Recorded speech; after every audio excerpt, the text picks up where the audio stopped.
right, welcome to the Grit Iron Report, your Lions First, all Detroit sports podcast. Today is Tuesday, January 7th, and your Detroit Lions win the NFC North for the second year in a row, secure the number one seed, and a bye in the playoffs after beating the Vikings Sunday night. Let's get into it.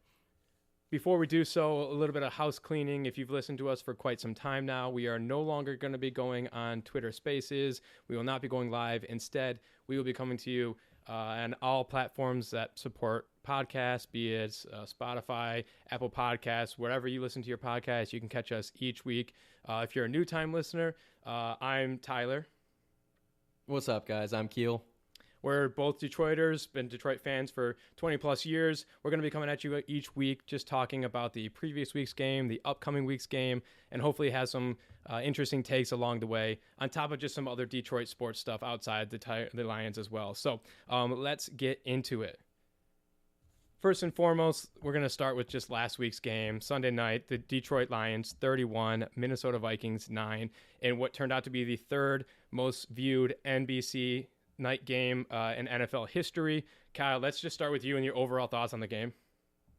Yeah, absolutely, man. I mean, first and foremost, the viewership, it speaks for itself. I mean, this was the biggest NFL regular season game in the history of the league. And, you know, for good reason, you know, 14-2 teams just battling it out, battle for the NFC North. I mean, it really, you really can't write something like that. I think Dan Campbell probably said that in one of his pre-game pressers. You can't write anything better. It really just doesn't get anything. It doesn't get better than that. And yeah, my overall thought, I mean, Aaron Glenn for freaking president. I mean, what a defensive performance in the biggest game on the biggest stage. And second thought, we own the Vikings. The Detroit Lions own the Minnesota Vikings, and we own the NFC North. And I don't think we're giving it back anytime soon. Yeah, there's so much to break down here with this game. We talked a lot about it last week. You should be able to find that episode just above this one. But we talked about how a little bit confusing, a little bit unsure about this game just because it is so hard to beat a team over and over again. Like you said, Detroit had owned the Vikings for it really since the Dan Campbell era started. He got his first win as a Detroit head coach against the Vikings, and we kind of just have owned them since then. So I know both of us were a little bit nervous coming into this game, especially just how hot the Vikings were and how injury depleted the Lions are currently. But there's so much to break down. I think you nailed it on the head, though. It was an absolute masterclass by Aaron Glenn. I've seen in the previous weeks and the last few weeks, the Detroit Lions kind of get out schemed a little bit, and to a point where I took note of it, and I felt like we absolutely did that to the Minnesota Vikings with Aaron Glenn in the defense. So let's just dive right into the offense and the defense. We'll start on the offensive side. Kiel, you can attest, I was absolutely furious with the offense for pretty much 75% of the game. Shout out all the boys who were on the other end of my text messages. I mean, I was just laying into the offensive line. I thought the offensive line had just a really, really difficult night. And I know the Minnesota Vikings have a really good defensive line. They get really good pressure. Andrew Van Ginkel is having a fantastic year. Blake Cashman, who both guys we mentioned last week. Cashman didn't play for the Vikings. The last time we played him, he was out with an injury. He was back this week. Grenard is just fantastic. So the Vikings have a good defense. Shout out to them. But our offensive line, which is usually a strength, a point of strength for us, was, I think, just simply overpowered. I mean, there was missed assignments. There was false starts. There was guys, when you were pulling, going down the line, just simply not getting out in front of our runners to get any blocks or anything. I thought they really struggled. I'm giving up 2 sacks against that defensive line from the Vikings. But then you did kind of see as the game went on, they did end up starting to get their groove back a little bit as the momentum started to swing a little bit. You saw the offensive line start to suddenly they're making those blocks and they're picking up the reads and picking up the blitzes and stuff. But I think they started off very uneasy, I should say. Yeah, for sure. I think it was, a tale of two halves. I do think, in that first half, the offensive line did struggle. We probably saw more than a couple missed blocks, a couple whiffed blocks, which, pretty uncharacteristic from, in my opinion, one of the best offensive lines in football, albeit at times they have struggled a bit this season, but, that's to be expected. It's a long NFL season. But I thought the offense overall in that first half, pretty sluggish. Really couldn't finish drives. It also had multiple turnovers. The first interception from Jared on that screen pass, it was a great play by Ivan Pace Jr.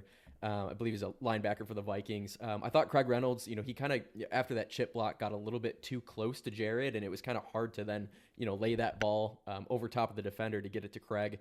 I do think that if Craig, catches that ball, he's probably still running to this day. There was really just no one for about 25 or 30 yards. So that I think, boils more down to execution. I thought the play call was great. Just couldn't execute in a hell of a play by that kid from the Vikings. Second interception, arm punt, say what you will. They were backed up. Kind of a bit of miscommunication. I don't think J-Mo ever really saw that ball. And, Jared hucked that up about 60 yards in the air right to the Vikings. So, yeah, I mean, again, missed execution. That was probably not my favorite play call. I think that was a first down play right after getting a big stop. The defense did. We'll talk about the defense. But, yeah, I mean, the first half was tough. I really think that the offense got it rolling in the second half. And then, yeah, I mean, I probably can't say another word without, talking about our Lord and Savior, a little sacrilegious there, but Jahmyr Gibbs, just an incredible game. Just from top to bottom, he got the scoring going in the first half. He was exceptional in the second half, ripping off long runs, ripping off scoring runs, catching the ball, 4 total touchdowns. I think he went for, 139 yards on the ground, another almost over 30 actually in the air, and 4 total touchdowns. So yeah, I mean, I can't go another breath without just saying, what an exceptional job that young man did. Yeah, obviously he tied Barry Sanders' record and then broke it, and at the same time broke the NFL, not record, but the NFL leading touchdown for the year. You're right, he was masterful. 4 total touchdowns, 170 yards, breaking the Barry's record there. It's interesting. You said you like the play call. I kind of was on the opposite side. I thought the play call was a little bit suspect. And maybe it was because we were struggling so much in the first half that it just kind of shined a spotlight on the play call. But like you said, the quote unquote arm punt that Jared Goff had, that interception, we just had a huge stop in the red zone on the defense, and we'll get to the defense in a minute. But as soon as we get the ball back, the first thing we do is throw a bomb like that in which people are not on the same page and give it right back to them. If we're playing a team that is not Sam Darnold led, they immediately go down and make us pay for that mistake and punch it in. So I thought that was a little suspect. They had the 4th and inches play call that was a throw over the top that I think again got knocked down by a Vikings defender. So I don't know. I always say this, 4th and inches, I don't like us to mess around and get cute and try and throw over the top or even hand it off. Just sneak it, get behind the guys and sneak it. So I thought the play call was a little bit suspect, at least in the first half. Like I said, it probably was a little bit worse because of how we were playing. But I mean, I thought Jared Goff was decent, 27 for 33, 231 yards, 1 tug. Again, the two picks, primarily on the offensive line. I think actually, like you said, the first one was a great play by the Minnesota Vikings defender. The second one was a miscommunication. I guess that one technically was on Jared. But then the third one was, excuse me, maybe it was that second one. I think his arm actually got hit or something along the lines. I feel like every time he went back to pass, a Vikings defender had an arm on his arm and deflected the ball in one way or another. So, I thought Goff was okay. I think he wasn't given much opportunity with that offensive line, at least in the first half. The second half, like you said, Gibbs really got going. Amon-Ra was his usual Mr. Reliable self. And then, like I said, you can still start to see the O-line start to get in their groove and start to, inflict some will on that defense there. Just of note, the top 5 highest PFF grades. Number 3 was Jahmyr Gibbs, 82.3, and number 5 was Jared Goff with 79.8 on the offensive side. The other guys came from the defense. Yeah. So, offensively, I was worried that we were going to start slow like we did the last time that we played the Vikings. Obviously, that kind of came to fruition. We just got lucky, or I guess not lucky, but we're fortunate that the defense absolutely came to play. Yeah, and I think that, you talked about Jared Goff, a pretty high PFF grading. I think that he does probably deserve more credit than his stat line might show. We talked about the 2 interceptions, but, completing 27 of 33 passes, albeit 231 yards, so it's not like he was putting up over 300, but, I mean, still a really solid day in the office. I think that he really distributed the ball well. 6 different Lions caught at least one pass on Sunday night, and a lot of those throws, they were on third and sometimes fourth down. So I think when it mattered most, he was making those plays. I do agree some of those play calls, especially in the first half, the 4th and inches to throw the ball, it really just it wasn't executed. And really, I guess say what you will about the Lions not executing. I think the Lions did everything they could there on that play. It's just that the Vikings executed better by batting the ball down. If you saw, I think that ball was going to Jamison Williams. He was open, so probably would have been a 10 or 15-yard play. So, it was a great play by the Vikings. I would have liked to see them stay on the ground there and use that offensive line. Higher probability, in my opinion, to pick up that yard or two. Of course, you're not going to hit the home run, but yeah, that was a bit suspect for sure. But overall, I do think that the offense started rolling, especially later in that second half. Jahmyr Gibbs. I don't know how his PFF grading wasn't a pure 100 out of 100. I know that's probably not possible, but when you have 4 tugs in the biggest game of your career, that really says something to me. Yeah, and the one thing I will say, on that 4th and inches, while I do want us to run it there, obviously we're missing our guy that we would put in normally there in Monty. He's short down back, the guy that's just going to put his head down and try and get you 2 yards when you need, 1. So missing him. We'll get into him a little bit later. But, let's move on to the defensive side. As much shit as we've given this defense over the last 3 to 4 weeks, and rightfully so, they've been we talked about it last week. The Vikings were very susceptible to the pass. They were I think you said they were 29th in the league, and I was like, well, who's 30 and 31? And naturally, it was Detroit. We had been struggled so much on the defensive side. They were absolutely fantastic, and we already alluded to it. AG, just an absolute stellar performance. I think it was last week or 2 weeks ago. I actually mentioned, and I stand by this. I'm not necessarily always an AG guy. I always thought I thought he obviously we had such a bad defense last year. We didn't have many parts. We added to it. We've been playing well. I was never fully sold until Sunday night. Watching him at the end of the game when he does that thing, he did it against the Colts as well, I think, where he just sat back on that bench, that picture of him sitting back after watching the awesome master plan that he put together. It was so fantastic. I've never seen a defensive coach put together such a scheme and take one of the hottest teams in the NFL and just equate them to a JV squad. He was running brackets on guys. He was running man and then switching into zone. He had Roberts playing perfectly. And again, this is all, the defense was perfect, and he was doing it with guys that they picked up off the street. Now we are starting to get more healthy. We were able to cut Quan Alexander and Jamal Adams, a few of the guys that we kind of picked up to plug a few holes. We were able to cut some of them as some of our guys are coming back.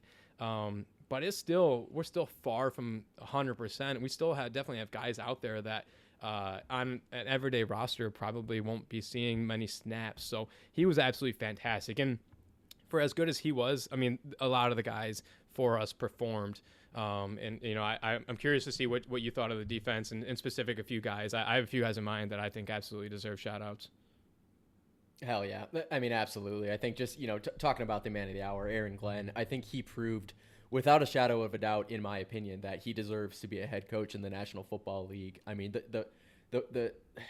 The coaching that we saw on Sunday night, and you alluded to it, Tyler, but it was just an absolute masterclass. Yeah, he was switching up his schemes.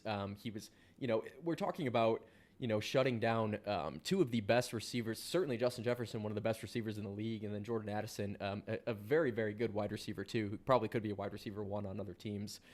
You have TJ Hawkinson, who's a plus, tight end.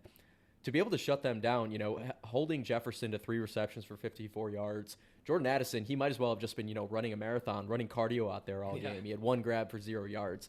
I think Hawk might have had 1 grab, 2 tops. To shut these weapons down, to shut down the Vikings run game as well. It's nothing short of spectacular.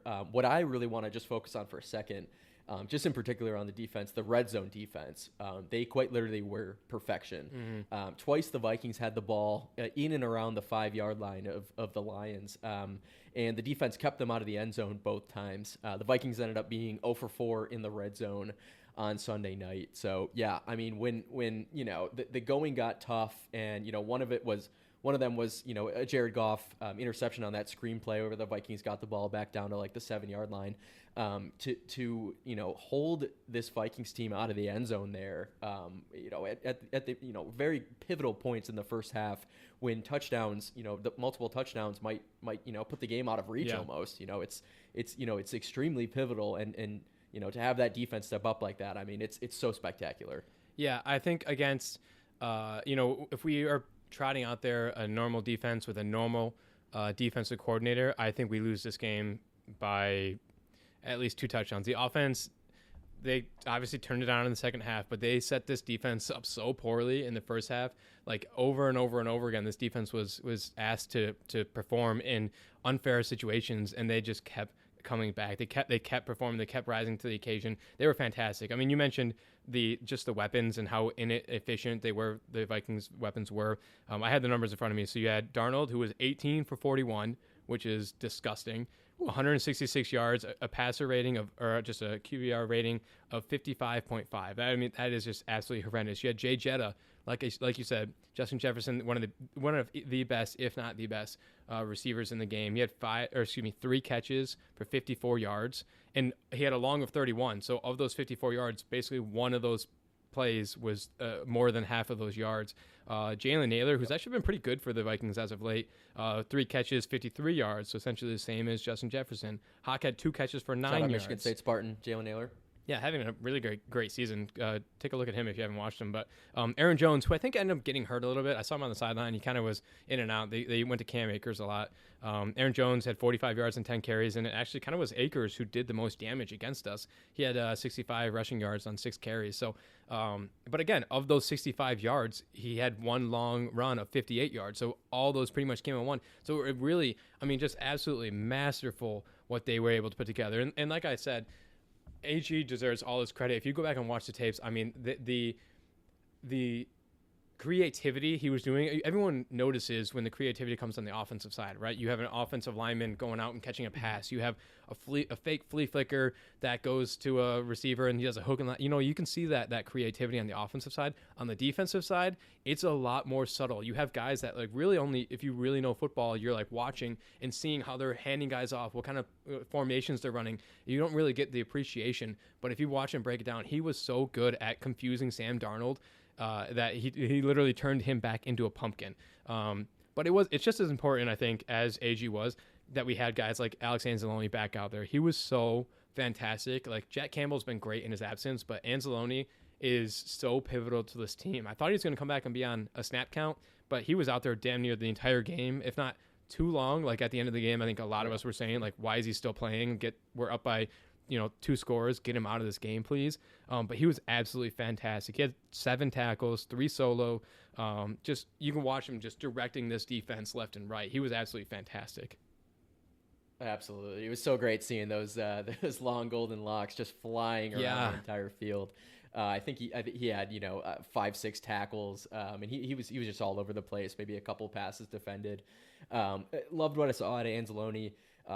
Especially loved what I saw out of the absolute dog, Amik Robertson. Excuse me. He was incredible all night. Often he was finding himself on an island covering Justin Jefferson, like we said, one of, if not the best wide receivers in the game. And he absolutely shut him down. And I will say that, a bit of it, there is a bit of luck involved, right? Justin Jefferson in the end zone, he, high pointed a ball, ended up, dropping it. There was another pass. Darnold, it's an easy pass, but in the right corner of the end zone, that Darnold just absolutely missed him. I think a lot of that though, you can credit the defensive pass rush and getting in Darnold's grill, making him uncomfortable. Credit to the Ford Field, the crowd. All of that is it's part of it. It's not the only thing, but it's certainly part of it, and it all adds up. In the most pivotal game of the year. And that's when you saw some, really awesome plays. So, yeah, just wanted to give Amik a shout out. He was quoted, right after the game. I think it was, actually in their post-game speech that, Dan Campbell does every week, saying, they tried to bury me, but you can't bury what came from the fucking dirt. So, yeah, I mean, just inject that right into my veins. Yeah, he's just one of the other amazing guys on this team that like kind of were cast off a little bit by the original teams and then came to Detroit and just absolutely thrive under this culture and this team. He was fantastic. I think if he came back and provided, I'm thinking of one Yep. play in particular that the pass was over the middle. He was able to break it up. He was great. Unfortunately, we had Terry and Arnold go down. We'll get into injuries and some updates here in a little bit, but we had TA go down. I thought he was fantastic before he ended up going down. Zadarius Smith, who you and I brought up last week, as having a real quiet 3 weeks. I think he had like 2 total tackles over 3 weeks. Now I don't want to hurt myself, hurt my own arm to pat myself on the back, but I did say Zadarius Smith was going to have a great game. Now I think I said it, and we can run it back. I think I said he was going to have 2 sacks and 1.5 tackles for loss. He I think only had 1 sack. Pulling up the numbers here real quick. Let's see, Zadarius Smith. Yeah, and while you pull out those numbers, yeah, I mean, certainly credit to you. I mean, you called it. He had a huge sack. I think it was in the first half too. I mean, very, very pivotal point in the game. And yeah, the big fella's coming up with a sack. I thought he was going to get another one. He was pretty close on another one too. That I think would have gotten him paid out a bonus. But yeah, just an incredible game out of Z. Yeah, so he ended up having 3 total tackles, 3 being solo, a sack, and a tackle for loss. He was it was damn near the entire defense, so I thought he was going to get a half sack for that one. My prediction came up a little bit short. Like you said, he had a big, I don't remember if it was 250,000 or 300,000 incentive. If he got another sack, he needed 2 in the game, so he didn't obviously hit that. I thought he was going to have another one, but either way, he came up big. We knew he loves to eat against this NFC North teams, so he was fantastic. Levi Onwuzurike, before he got injured, got banged up a little bit. I think he'll be okay though. He was having a fantastic game. I think he had 9 or 11 pressures. I can't recall which one, Wow. Which is absolutely insane. Just getting pressure up the middle. A guy who really needed to have a big year, kind of was overshadowed a little bit by Aleem McNeil. He had fantastic game. Al-Quadin Muhammad had a sack and a QB hit, a tackle for loss. Yes, he did.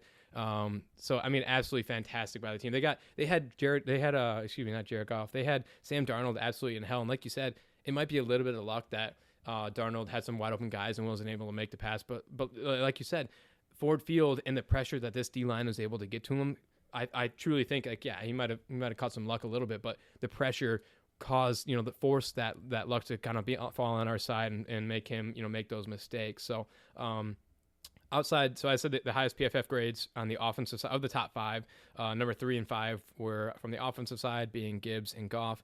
The other 3 in the top 5 were Jack Campbell coming in at number 1, highest PFF grade from the game at 84.8. Wow.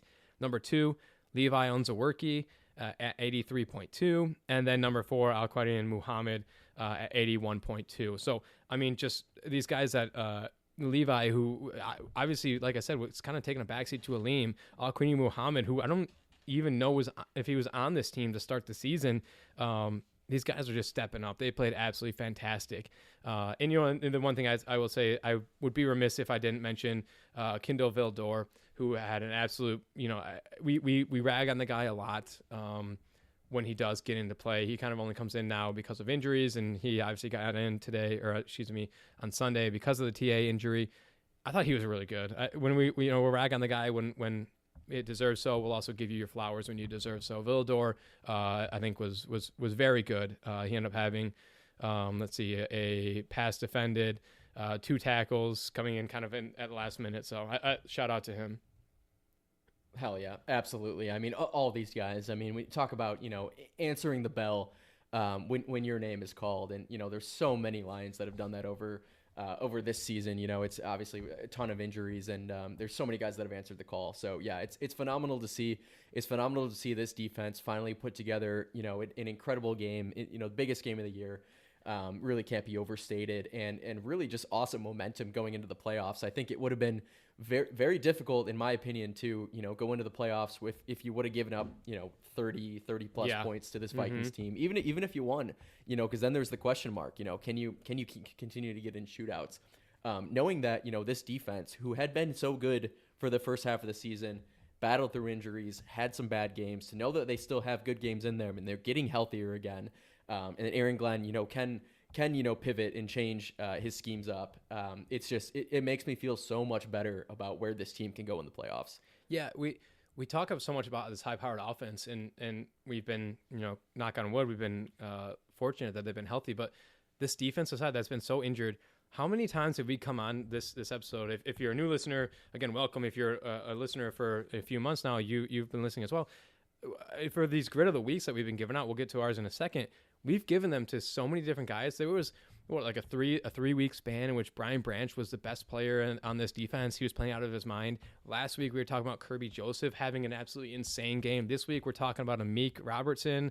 We've talked about Zadarius Smith absolutely destroying teams when we first got him. I mean, so many different guys are, and it's just like I don't even know how it naturally happens that guys are just like, oh, I guess it's my week to step up and be an absolute dog today. I mean, it's insane how balanced and how these guys are still performing. So it's absolutely fantastic to see them doing this. It's what championship teams do. So before we get into the injuries and rumors based off this game, let's go ahead and do that real quick. Let's do grid of the week. So again, if you're a new listener, grid of the week, Kiel and I just go through, pick out a guy that performed above and beyond really what he was asked for, just had a standout game, just the grittiest of gritty for the Detroit Lions. We try and go through and name one, and then we'll, as long as there is another game to preview, we'll give a predictive grid of the week, try and come back and see how right and or how wrong we were. Again, for the record show, I said last week Zadarius Smith was going to be the grid of the week. He had a sack. He had one of our 2 sacks. I think that's semi-worthy of it. But who is your grit of the week after the game against the Vikings? I think for me, I'd say it's easy. It's not easy because I think there's so many guys that could probably get it. But there's one guy in particular for me, and it's got to be Jahmyr Gibbs. Really just answering the call. In the biggest game, of course, we know that David Montgomery has been out now for 3 or so weeks, after getting injured in the Bills game, and just to see Jahmyr, I mean, time and time again when he is called on to get 20 touches, to get 25 touches, 30 touches in a game, I think he was almost at 30 in the Vikings, and to get 4 touchdowns. 130 on the ground, another 30 through the air.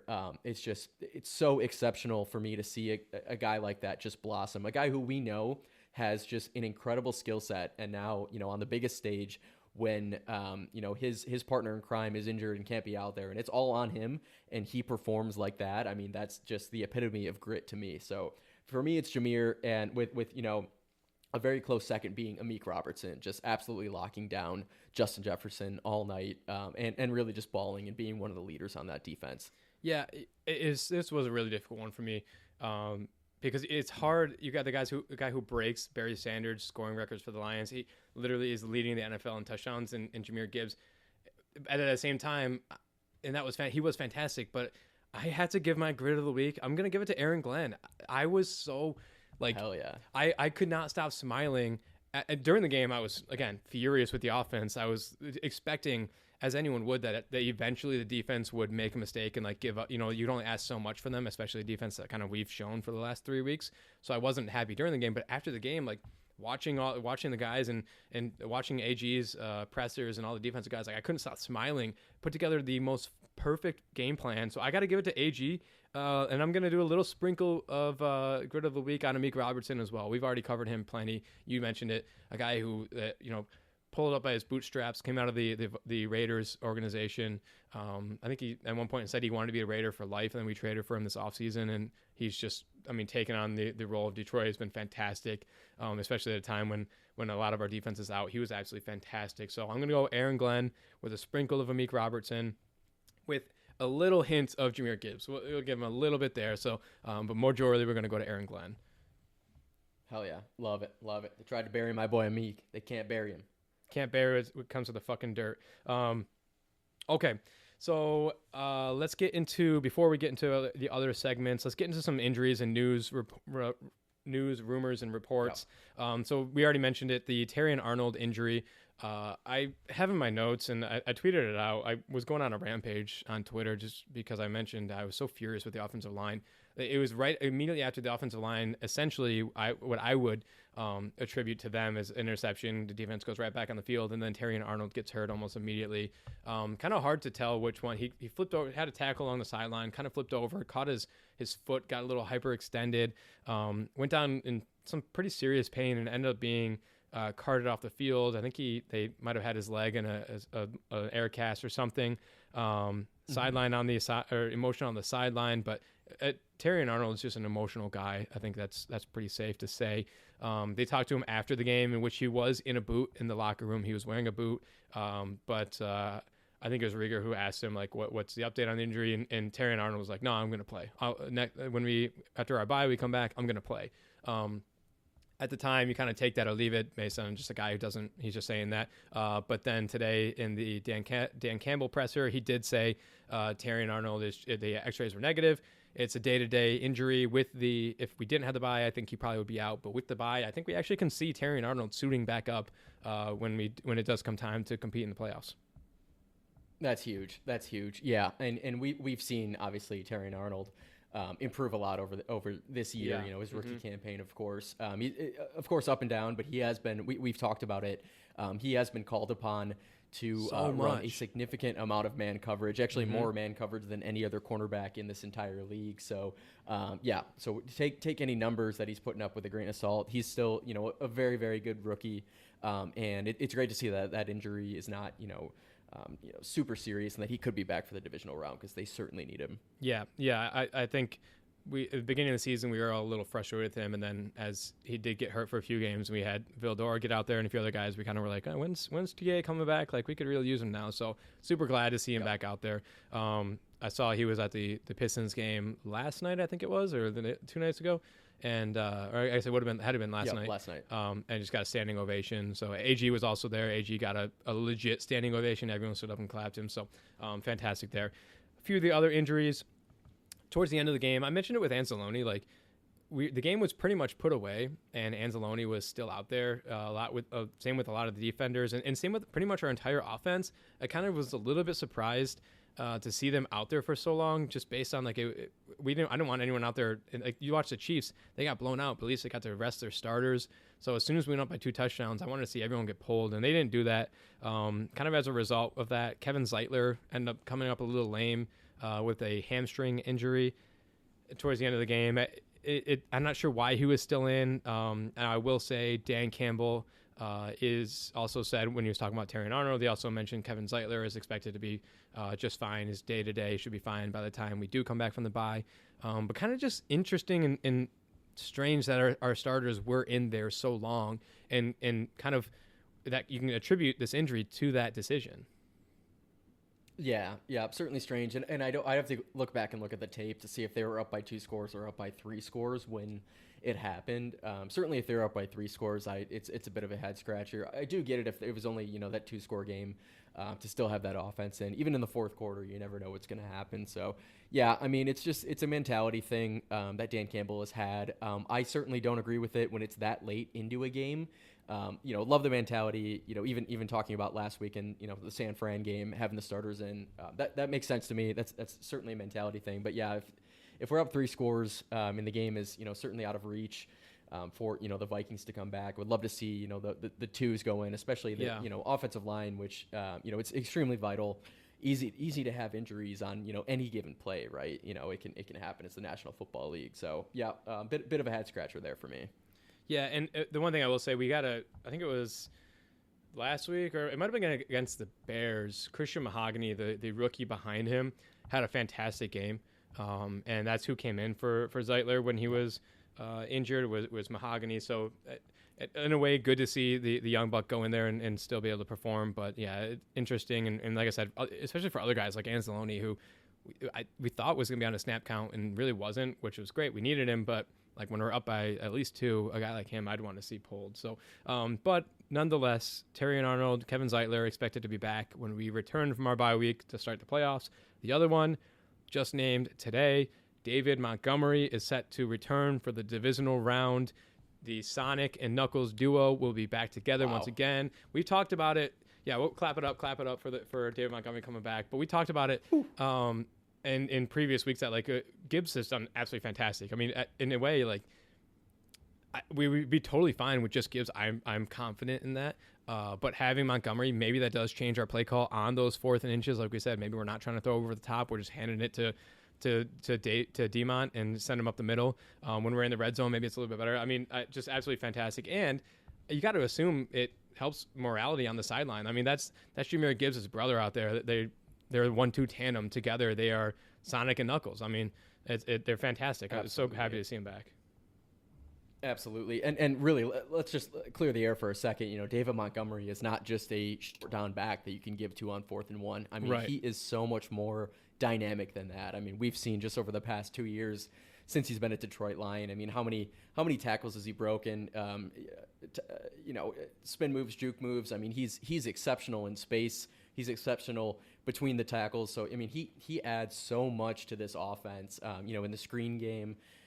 So I mean, it's huge to get him back, but then also, to take some touches away from Jameer Gibbs in a good way. Right? In a good way. Jameer is awesome. If he's getting 15 to 20 touches a game, if he's getting 30 a game, he's exceptional regardless, right? But to mitigate, potentially, wear and tear, injuries, everything like that, just to have 2 dynamic backs in there instead of 1. I mean, it's double the fun. Yeah, and Craig Reynolds, we talked about him last week. Craig's such a locker room guy. Everyone loves Craig. He got a few good drives in, on Sunday night. But how many times have we seen this year when we go to overtime against the Rams and we literally just run the ball, and we can do that because we have 2 elite running backs. Like Craig's a fantastic guy, a good running back, not an elite running back. Like when you have 2 elite running backs and suddenly the game is going into the 4th quarter and you're still kind of battling it out, having somebody that's like, you're switching them off so they're not 100% fresh, but they're still more fresh than just having one back is that's astronomical. So shout out to him. I'm kind of surprised, honestly, because what he said, 2 different doctors had shut him down for the year, and then he went and found a third that said he could be back. So I was kind of thinking it was like a NFC Championship game at their earliest. So I'm kind of surprised he's back this early, but NFL athletes, they're built different than us, I guess. Yeah, there's just something in the water. These guys, they probably heal about 10 times faster than maybe you or me. But I mean, it's exceptional to see. He might be on a snap count. We don't know. It's of course 2 weeks away because we have that very vital first round bye. So we'll see. But at any rate, it's great to hear that Monty's back. Yeah, and I mean, we didn't really touch on it on the bye, but just how important is that? I mean, looking at the games that had to go on this week, we can just kind of sit back on our couch and just let our boys get even more healthy. It's absolutely fantastic. I went from having real concerns that like this was our window and we might blow this just simply because of injuries, and like now I'm fully just back on that like shit. It won't take it 1 week at a time, but like we needed this bye week and we got it. So I know we didn't touch on that real quick, but okay. The other injury news that kind of came out of Dan Campbell's presser today is less optimistic than the last ones we just went through. So Dan Campbell, and nothing's confirmed or anything, but he did come out today and say he essentially thinks that Derek Barnes, Carlton Davis, and Aiden Hutchinson's seasons are all done. They will not be coming back, even if we do make the Super Bowl.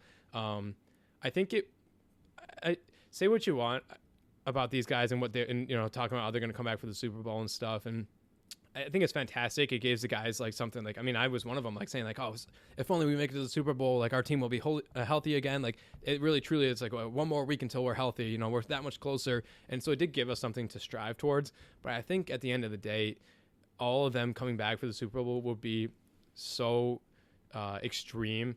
I mean, Carlton Davis broke his jaw. I mean, that's pretty extreme. If Derek Barnes, it was a neck and back injury, is pretty extreme. Hutchinson, I mean, it's insane injuries, and they are, like I just said, NFL athletes. They are superhuman. They are built differently than us, but like that would be crazy if they could. Now, again, nothing's been confirmed. Maybe Dan's just kind of trying to temper expectations a little bit. If anyone can do it and will defy all doctors and in nature, it's Aiden Hutchinson, but a little bit sombering from Dan Campbell's presser today. For sure. Yeah, I think as far as Derek Barnes is concerned, I was not expecting him to come back at all, and right. That seems like that's out for the season, totally fine. Hutch, of course, he's been saying ready for the Super Bowl. If there was even a shred of risk of re-injury, I would say definitely don't do it. Only do it if that bone is 100% healed and he's ready to go. So still wouldn't count him out. I think the one that's probably most surprising to me is Carlton Davis, just given that we are still pretty thin at cornerback, and he was just having such an exceptional season. And we talked about it in previous pods that we'd like to see him extended and stay with the Detroit Lions. Yep, still do. He was having that good of a season. So I thought that maybe we would get him back for the playoffs. So to hear that's pretty disheartening for sure. Yep. But like I said, maybe they're just trying to temper expectations, and I could still see a world in which the two of them, like you said, not necessarily Derek Barnes, but I could see the other two making a surprise comeback, and we'll see. So that wraps up the injury reports. You got some other Amon-Ra St. Brown stuff? Yeah, just one more. Just Sun God, which I feel like we haven't really talked about him much this pod. He had kind of a quiet game, especially for his standards. But he did, after Sunday night's game, he did join Devontae Adams and Antonio Brown as the only receivers in NFL history to record 115 or more receptions and 10 or more touchdowns in back-to-back seasons. So, of course, Tay, AB, I mean, two of the best to ever do it. So our Sun God joins those two legends in the NFL history books. So, I mean, it says everything to, how much Sun God means to the Detroit Lions, to this team.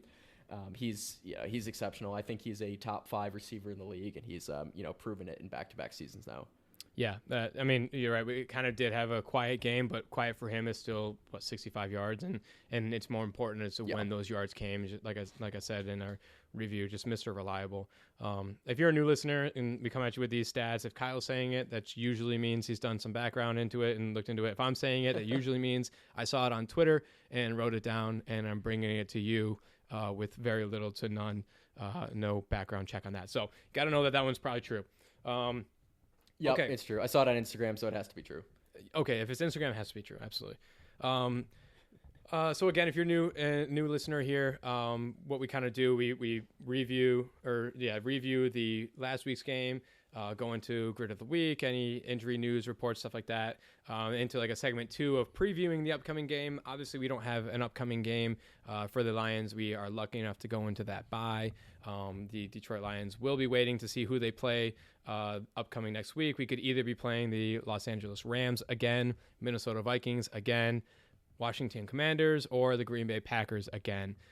So we have to wait and see who we will be playing of those games. Either way, it will be in Detroit based on our win, which is so important. And it just, like I said, just kind of revitalized my Super Bowl hope here in getting this bye. Yeah, absolutely. And I think kind of a hand up if this is a safe space, Tyler. I was either not aware or just completely forgot that the NFL playoffs, they're not locked in, and you basically, the 1 seed's going to play the lowest seed, remaining seed. So I when I saw the bracket, I'm like, oh my God, there's going to be a Vikings rematch. And yeah, that might happen, but it also very much might not happen. So depending on other upsets that go into play. So yeah, I just wanted to put my hand up on that one. Yeah, did you see what Dan Campbell said when they went to midfield and congratulated Kevin O'Connell and talked about the game? Dan Campbell said, "I'll see you in 2 weeks." So Dan Campbell's fully expecting the Vikings to somehow make their way back to Detroit. And I don't really know how I feel about that. We'll obviously have next week's episode to talk pretty much primarily about the upcoming game. So whoever it is, we'll break them down. But playing a team 3 times, as we would for obviously the Vikings or the Packers, that is difficult to do. So we'll see. It's hard to beat a team 3 times, but if it's in Detroit, and so I would have the utmost confidence regardless. Yep. So then, like I said, normally we do a preview of the upcoming game. We'll get into like a segment 3. We would touch on the other Detroit sports, the Pistons, Tigers, and Red Wings. And then sort of wrap up, we have a live voicemail set up, 313-306-7939. You can call that number. Leave a voicemail for us. It can be about sports. It can be about life. It could be about really anything. As long as it's semi-appropriate, we will play it live here on the show and just kind of talk and chat about it and use it as a good way to connect with all your listeners and stuff. So that's usually segment 4 that we'll get into. But let's just jump back to segment 3 with the Pistons and Tigers and Red Wings. For this one, we don't jump into game breakdowns like we do with the Lions. But if it's noteworthy enough, we'll definitely jump into it. And what is noteworthy enough, the Detroit Pistons win again. They are now a 500 team, sitting at 18-18. They obviously play their games in weird ways. This is like the 8th game in a row in which we've been down by 20 points and then slowly chisel our way back. But they did it again. We're 18-18 after beating the Trailblazers last night on Chauncey Billups night, which is fantastic. Yeah. I mean, they should probably stop doing that. They should not stop winning. They should keep winning. They should stop digging themselves these like enormous holes and then, claw their way back out of it. Would love to see just a wire-to-wire win. But yeah, I mean, another Pistons win. Like you said, they're above, or they're at 500 now, 18-18. Chance to get above 500 in their next game. And they're playing really well. And Cade is solidifying himself as an all-star. I think, the two of us and pretty much everyone in Detroit has seen it since his rookie year, that he has shown that he can be a very good player in this league, if not a great player in this league. And finally, he's getting the recognition that he deserves from, I think, the media and from the rest of the league. And he's just taking it just another step further. And just having a really incredible season. So shout out Cade Cunningham. You're the absolute dog. Yeah, if you haven't gone out and voted him to be in the All-Star game, please go out and do that. He is absolutely deserving. So, I mean, he's averaging like 30 plus or something in the last 2 weeks. He's playing phenomenally. Last night we had Tim Hardaway Jr. finally come alive, had a season high, I think 26 points. It's really enlightening and fun to watch, who kind of similar to this Lions defense, like who's going to step up in this game. Last night it was Tim Hardaway Jr. Over the last few weeks, it's been Cade and Malik Beasley, who's been absolutely fantastic and really giving, a name for himself out there for the sixth man of the year. You got Ron Holland, who's slowly coming along and really showing his confidence and stuff. So Asar Thompson getting back, it's absolutely fantastic. If you haven't caught a Pistons game, this season or as of late, I know it's really hard to watch them just because the NBA loves to try and outdo the MLB and becoming irrelevant. So if you can find a way to watch them, please do. They're so fun. Cade is absolutely elite. The young guys are playing really, really well right now. So shout out to the Pistons. Shout out Chauncey Billups, who was in the house. We were representing him and being inducted in the Naismith Hall of Fame last night. So shout out him. Yeah, absolutely. I definitely echo that. I mean, they're so fun. They have guys that can just jump through the roof. So definitely give them a watch if you can. Yep. Nothing on the front of the Tigers. One thing, former Tiger, just before we started recording, Justin Verlander signs with the San Francisco Giants. I did not see, I think it was a 1-year deal. I don't know if you had the numbers in front of you, just something to note. Former Tiger, I know some people were talking about a possible reunion in his future just to try and retire here in Detroit. Doesn't sound like it's going to be this year. I think it was a 1 year. So if he's planning on maybe going 2 more, he still could do his, ride out the sunset here in Detroit. But next year he will be pitching for the San Francisco Giants. Yes, sir. Yep. That's huge for JV. He had a very, very down season in Houston last year. I think a lot of it can probably be credit to injuries. But yeah, he wasn't quite himself. I think he does have a lot left in the tank. He had an exceptional season the year before. So wishing him the best of luck. And hopefully I would definitely like to see him in a Detroit uniform before he retires. So yeah, hopefully they can make that happen eventually. And then the other team here in Detroit that's also randomly also on fire, the Detroit Red Wings. Yes, sir. Absolutely. So they're actually playing right now. They are currently playing the Ottawa Senators at home at LCA. They are looking to make it 4 straight wins. They're up 1-0 right now. I don't have the game on in front of me. I'll probably turn it on after we're done recording here. But 1-0, that's better than being down 1-0. So hopefully they can keep it going. Detroit sports in the month of January in the year 2025, they are 7-0. So hopefully making it 8-0. After this Red Wings game. But they're skating well with their new head coach. Yeah, you said, I mean, Detroit fans enjoy this because I tweeted this out. The Lions enter the playoffs as Super Bowl favorites. I think they're like plus 250 or plus 350. Cade Cunningham is now, I think, I could be wrong on this, if not up there, leading the way for most improved player of the year. You had, like I said, the Pistons, who are 500. And actually, I forgot to mention this with the Pistons. They have a very winnable next 4 games. So there's a chance we could be coming out next week and maybe, 4 games above 500. Yeah, the Red Wings, who obviously had to fire Lalonde and has been playing really well ever since under Todd. We're on the up and up, Detroit. Let everyone know that we're back. Enjoy this, Detroit fans, while we can, because we never know how long. We were in the basement for so long with all these teams. Let's enjoy it while we got it. So we are back, baby. We are. So that is it for the rest of the league. As we move into the offseason, we'll, whatever team is kind of on the forefront, we'll dive more into that and kind of do what we can to discuss those as deadlines come up with these teams. No matter what season it is, we'll be jumping into those as well. And so at this point, we jump into kind of our final segment and going through the listener voicemails. We don't have any at the moment, so make sure to call into that. Again, the phone number there is 313-306-7939. You don't need to leave your name or nothing, whatever you want to do. Just, let's just talk. Give us something to talk about, sports, life, anything. We'll play it live on the show. At least one of us will probably filter it and listen to it. The other one will probably be listening to it live on the podcast. So you get our, unfiltered response there. So that is essentially it for our episode. Again, sort of this new beginning of the not being on Twitter Spaces, being available wherever you find your podcasts. So if you are a longtime listener, thank you so much for sticking with us. If you are new to listening to our shows, thank you for joining us. Thank you for putting up with us. Kiel and I are still trying to figure out all this stuff, how podcasts work and, the best softwares and everything to use. So we appreciate everyone just sticking with us. And as we kind of work through all of these, we'll just, continue to bring you Detroit sports things. Like I said, try and bring out some takes and stuff that maybe are right, maybe could not be more wrong. So we'll do our best at each and every week. So thank you everyone for joining us. We will talk to you all next week.